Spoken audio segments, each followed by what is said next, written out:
Of course Steve did this all by him. This is 100% Steve did this by himself.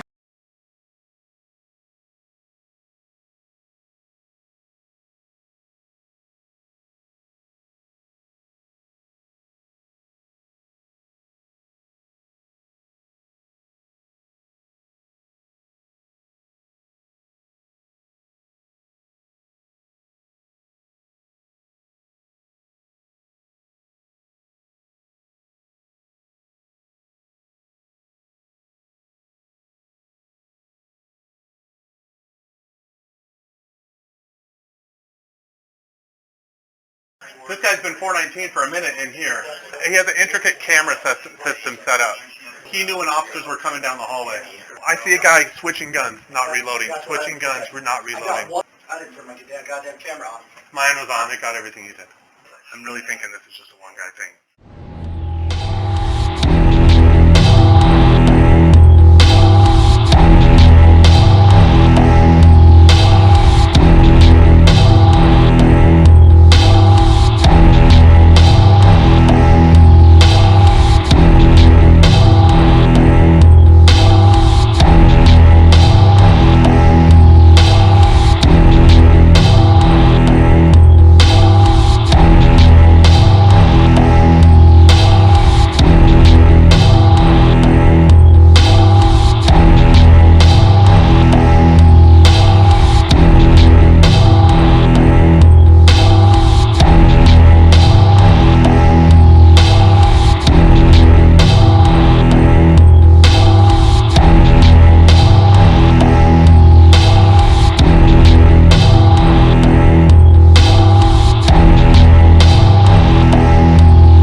Hello, in this video, we will be looking at a few details regarding room 32135.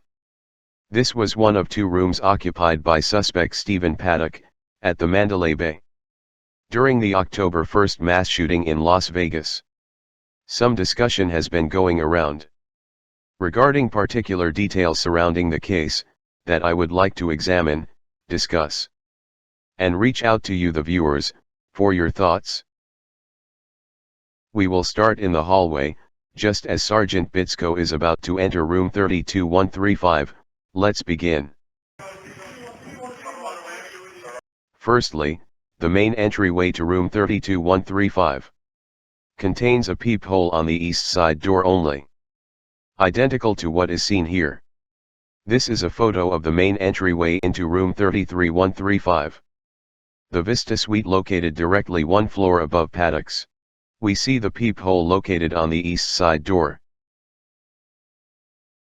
From a different angle, of the same door, we see the peephole contains a gold color outlining, consistent with the peephole on room 32134, and other rooms in the hotel. Here is an example of a similar peephole uninstalled. Apparently, Paddock mounted a camera to the peephole of room 135. To survey the hallway while he carried out the shooting. According to the final report, Paddock mounted the camera using tape, and inserted the camera into the peephole through the interior side. There are two fundamental components to a peephole: the lens, which enters the exterior side of the door, and the sleeve, which enters the interior side of the door. If Paddock inserted the camera into the peephole, he would have had to insert a camera small enough to fit into the sleeve. Or, he could have removed the entire peephole, and stuck the camera through the drilled hole in the door. With something like this. Or did he not actually insert the camera, but align it with the interior end of the sleeve? With a camera perhaps similar to this? The final report does not elaborate on this much detail. If anyone watching is knowledgeable in the type of cameras seen here, please leave a message in the comment section. You can see, by the discoloring around the camera, there appears to be quite a bit of damage done to the door. Perhaps indicating a struggle to mount the camera correctly in place. Or, is this the tape? If not, where is the tape? To me, this piece looks like a wire that is running into the peephole of the door, to the camera lens. And connects to this piece, which looks like an adapter. Maybe a similar arrangement to this. But, I cannot say for sure. However, whatever type of camera it is, it has 3 connecting wires running from it. One in which we see here, which runs to this laptop, where Paddock had a fish-eyed view of the hallway, while he carried out the shooting. Similar to this. Where the other 2 wires venture, I am not sure at this time. After looking through the Bitsco footage some more, I believe we see the tape used to mount the camera here. It looks like a clear reflective packaging tape. Similar to the tape used to mount the lower service card camera. And the roll of tape seen on this post. And the tape found on this countertop. Thus, I believe now, that this discoloration is the tape. When they turn the flashlights away, you no longer see the light reflecting back from the tape. That's what these wires are. Now, let's take a look at the exterior side of the peephole as Sergeant Bitsco passes by.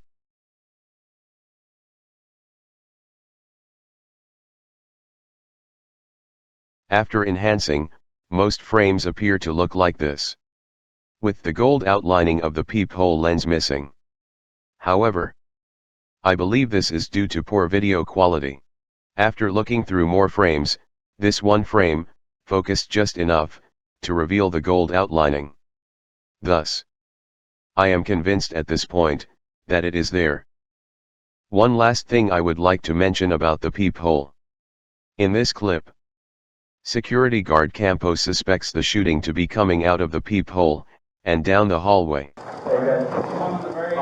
direction I'm shooting is probably the peephole, so look out for that. Conspiracy theorists jumped right on this.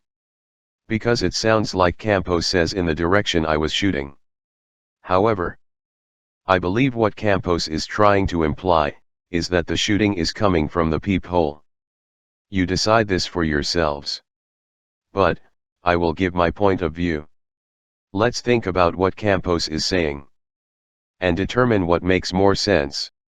First, examining the conspiracy theory interpretation. The direction I'm shooting is probably the peephole, so look out for that. The direction I'm shooting is probably the peephole, so look out for that. The direction I was shooting is probably the peephole, so look out for that. Probably the peephole, in this context, indicates Campos is uncertain where he was shooting, but thinks that he was shooting at the peephole. And Campos feels inclined to warn the officers that he shot at the peephole, when he mentions, so look out for that. As if this is of importance to the officers, before approaching the room. Now, let's consider the shooting coming from the peephole interpretation. The direction I'm shooting is probably the peephole, so look out for that. The direction I'm shooting is probably the peephole, so look out for that.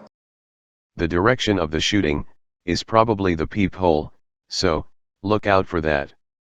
In this interpretation, Campos is suggesting that the shots that came down the hallway came from the peephole. And he feels inclined to warn the officers of this before they approach the room. Which interpretation makes more sense to you? and which interpretation is more suitable for the warning, so look out for that. For further clarification, let's listen to another clip of Campos mentioning the peephole. I saw gunshot fire coming out of this room. Shooting outside and shooting out down the hallway where the people. I saw gunshot fire coming out of this room. And shooting outside, shooting out, down the hallway, where the peephole is. I saw gunshot fire coming out of this room. Shooting outside and shooting out down the hallway where the people. I think this clip speaks for itself. And, just to be clear, I do not believe that the gunshots down the hallway came from the peephole. We see in the final report that the peephole has a camera inserted into it. For shooting to also be coming from it would be impossible. However, at the time, I do believe Campos thought the gunfire down the hallway was coming from the peephole, and that this is what he was trying to convey to the officers. The final report also mentions Campos thought the suspect was shooting down the hallway, through the peephole. Here is a photo of the west side entrance door to room 32135. This shows the gunman shot through the door, down the hallway, not through the peephole. In this photo, we can see the same bullet holes through the exterior side of the door. Now, I will digress here for a moment, from room 135. Because I think it is important to show a visual of Campos's wound, and where Campos took cover in the hallway, while Paddock was taking shots at him. The final report says Campos was struck by a bullet fragment in his left calf. Here's the timestamp. And here's the left calf enhanced. The injury appears to check out. Now, it says Campos took cover in the 124, 122 alcove. Let's get a visual of where this is located. Here is the location where Campos took cover. And, just to add, here is the alcove that engineer Shuck took cover in. Alright, let's get back to room 135. Okay, cover on that. In with you, with you, with you. Keep in mind the broken window in 135, where Paddock is said to have conducted most of the shooting, is located on the other side of this curtain, just to the right of the large purple beam. Here is another perspective. And here is a perspective of the same window, with the curtains open. Prior to the shooting. And prior to it being broken out.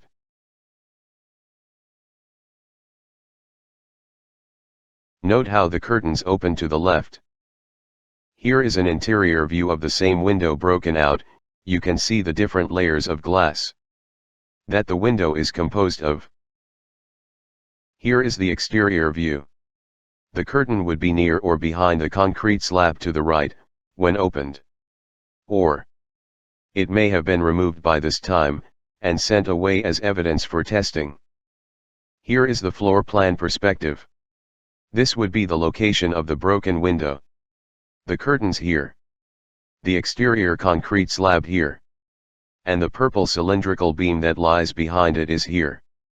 The location of the 135 window allows the shooter quick coverage behind the exterior concrete slab. Or the purple beam, if confronted by police helicopters or outside threats. Which may explain the stacks of high-capacity magazines found in this location. Here is a panoramic perspective of room 32135. In this photo, we see two types of curtains. The transparent sheer curtains, which are closed. And the thicker opaque curtains, which are opened. Thus we know there are two types of curtains present in 32135. Consistent with what we see here. And here. On page 88 of the final report, it says the curtains in place over the 135 window were damaged. However, it still does not say what type of damage, or if the curtains were opened or closed during the shooting. Is it tearing, from blowing against the sharp shards of glass? Or, some type of gunfire damage? In this new photo, we may possibly be getting our first look at what appears to be damage to the curtain. Is this gunpowder residue? Or burns? From being near the muzzle fire? Keep in mind, these curtains are more than likely composed of fire-resistant materials. Due to hotel fire safety regulations. By observing the damage, I would presume this curtain was in close proximity or maybe even in contact, to the muzzle of the rifle, or rifles, while the shooting was taking place. But this is speculation, I do not know for sure. Please leave a comment regarding your thoughts about the cause, for the type of damage we are seeing. And what it is you think Paddock was doing with the curtain, during the shooting. Understanding how the damage was made to the curtain, can help paint a picture of the shooter's position, bringing more clarity to what took place, and how the crime was carried out. If Paddock had the curtains open during the shooting, and there was gunfire damage done to them, the gunfire damage would most likely be found in the rightmost section of the curtain, which, when the curtains are closed, would be found somewhere over here, between the two purple pillars. However, this is not where the apparent damage is located in the final report photo. The apparent damage to the curtain in that photo, is found in the leftmost section of the curtain, where the helix pattern is located here. In my opinion, this may suggest the curtain was closed during the shooting. Maybe he had the curtain propped over his right shoulder like this. Or maybe he was holding the curtain open with the barrel of the rifle, and the contact to the curtain, while firing, created the damage to the curtain we see in the final report photo. If he was shooting through the curtain, I would think there would be more apparent damage. But again, I am only speculating. The curtain could have also been propped open by use of the chair. It is always noticed being suspiciously near to where the act took place. It appears we have a few spent shells on top of the seat cushion, and possibly, some more burn marks or blood. However, the image is not clear enough to tell for sure.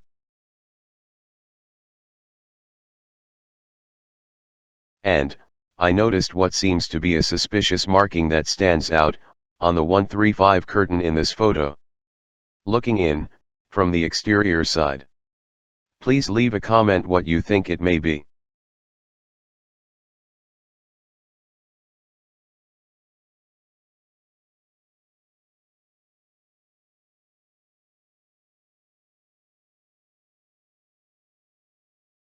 Later in the Bitsco footage, after both rooms have been cleared, there is a discussion between officers regarding the whereabouts of the broken window in room 135. In this discussion, the words, "We do not have a broken window," are mentioned.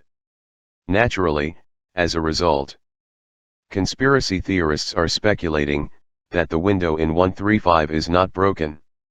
Again, you decide this for yourselves, but I will give my point of view. Throughout the conversation, you will hear an officer's voice, who is reporting details about the room to law enforcement personnel, either outside, somewhere else in the building, or back at headquarters, as they look around the room. Let's listen to the conversation. Units that are clearing down the right. Here, I can't tell what direction this room is. Let me get to a window and see. I can't tell what direction this room is. Let me get to a window and see. I can't tell what direction this room is. Let me get to a window and see.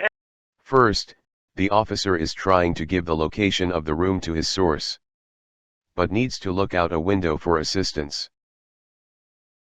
We do not have a broken window. Apparently, he locates a window, and notices that it is not broken out. This makes sense, since, if we rewind, we see no officer standing where the broken window is located. We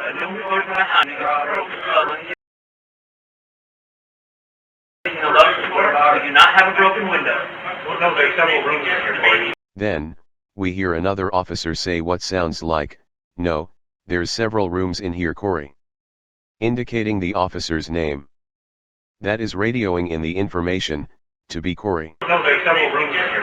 No, there's several rooms in here. No, there's several rooms in here. Then, we see this officer ask, either, "Do you remember what window?" or just, What window? Either way, we get the idea that this officer is asking for the location of the broken window. You remember it. What window? You remember it. What window? You remember it. What window? On the left and right, ignore it. On the left and right, ignore it. On the left and right, ignore it. The end of this sentence sounds like, to the right of Corey, but what's said before is unclear to me. My best guess is either, on the left to the right of Corey, or over there to the right of Corey. On the left and right, ignore it. On the left and right, ignore it. On the left and right, ignore it. Right where that curtain is, right by the door. Then, who looks like Officer Newton, says, right where that curtain is, next to the pillar. Which is exactly where the broken window is located. Right where that curtain is, right by the door. Right where that curtain is, right by the door. And, since Newton said the broken window is to the right of Corey, this must be Corey, our radio guy. We can see him busy on his radio. Okay, stand by. We've got curtains open on a window that's not broken.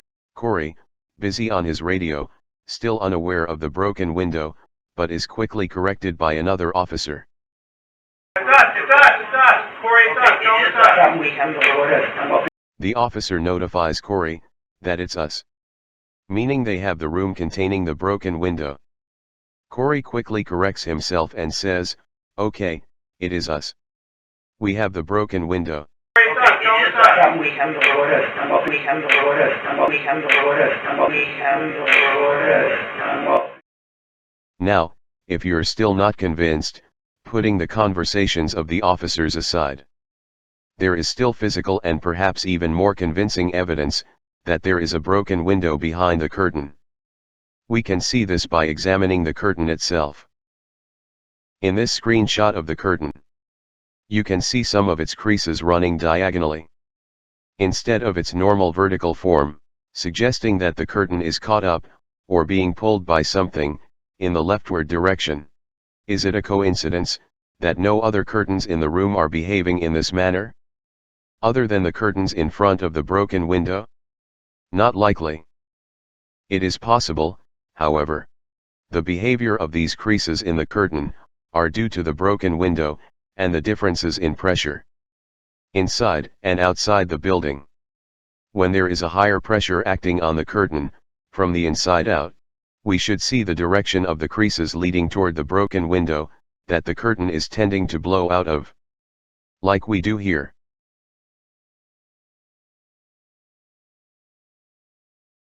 Then, when there is a higher pressure acting on the curtain, from the outside in, we no longer see the creases tending toward the window, and we see the curtain projecting inward toward the room.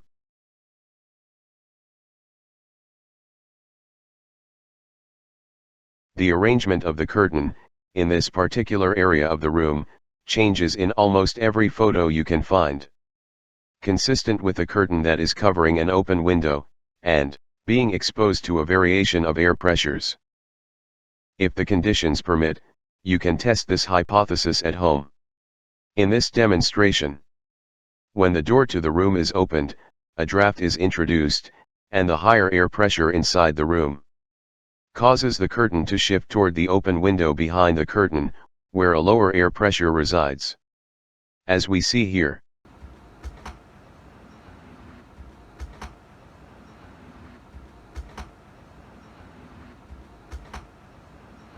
Then, when the door is closed, the air pressures inside and out approach an equilibrium, and we see the curtain release back to its relaxed position.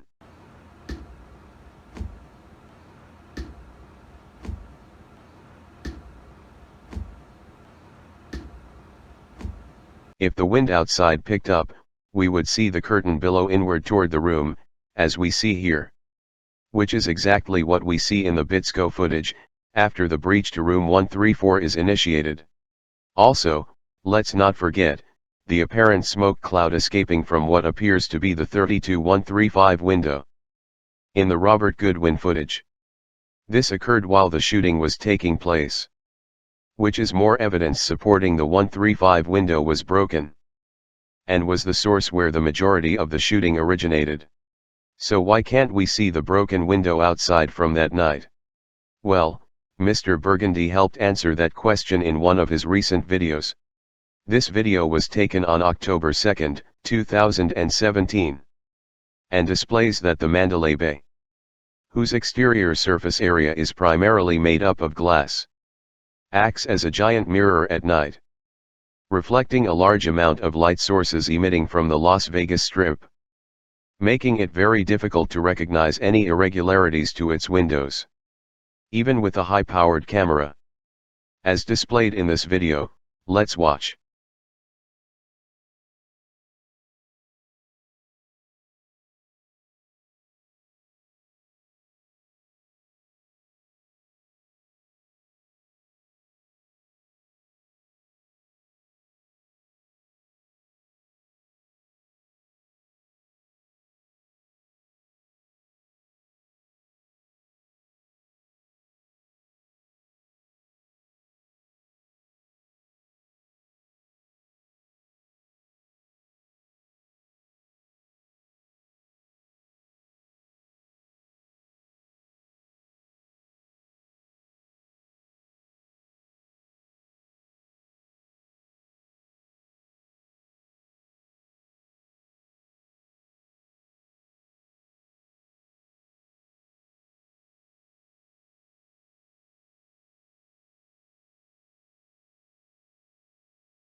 In this video, the lights in room 32135 are on, and the curtains look opened. If the lights were turned off, and the curtains were closed, this would add even more difficulty to identify the window visually, through means of a video device. With all that being said, I would also argue that we do witness an irregularity in this photo. With the 32135 window, if you blast it with brightness and try different filters, the red arrow marks the location of the 32135 window. Notice the discoloration in this window. That differs from any of the other windows adjacent to the concrete slab. What do you think this suggests? Is it just a coincidence? If you think the Bitsco footage is proof that the 135 window is not broken, then you need to think again and look closer to the evidence. Keep in mind, the purpose that such misinformation is being pushed is to convince you that the shooting came from somewhere else, other than 32134 and 32135. If the window was not broken, then this would favor the shooting came from somewhere else, such as a helicopter. This is what conspiracy theorists are trying to convince you of, and they have the majority of YouTube convinced. These conspiracy theorists have caused even more confusion to an already confusing case. And it is my opinion that they have been trolling the community since as far back as November of 2017. They are even bold enough as to title themselves true American heroes for providing you with their misinformation. So I ask you to please take caution of the information you receive regarding the October 1st shooting before making up your mind, and keep challenging the official narrative until you get the answers you want. As you can tell from my videos, I have many questions myself. If the official narrative is true, then there should be nothing to hide regarding the action of the event. However, if it's the motive you seek, then your best bet will be the FBI's final report, which is due by the end of the year.